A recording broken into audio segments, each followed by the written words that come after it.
and he always smelled of sweat and grease. Every time he'd shake my hand, he'd leave a smudge on my sweaty palm. Then he'd toss me a rag with a grin to wipe it off. There was always a sexy glint in his brown eyes every time he smiled. But the thing I remember most was his hands.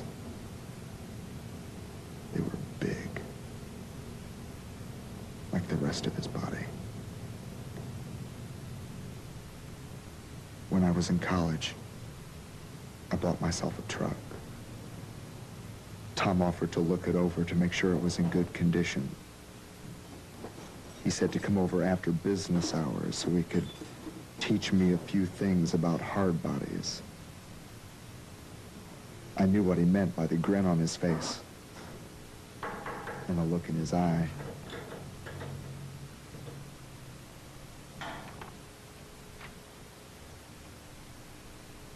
When I got there, he closed the garage door. He said he didn't want customers interrupting. It was hot inside. He'd unbuttoned his dirty shirt. It was the first time I saw Tom's rippled stomach and killer pecs. And I wanted to see more. A lot more. I watched him while he checked over the truck, but all I could think about was his hot body underneath those jeans. He'd been working all day, his body dripping with sweat. I thought about the dirty tools he handled and how they might leave smudges on his bulging biceps and pecs.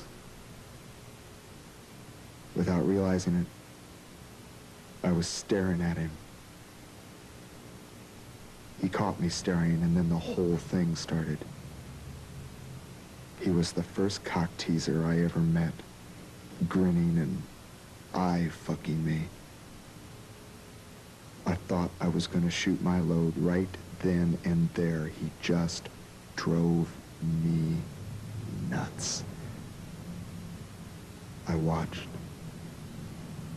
wondering just how far he would go.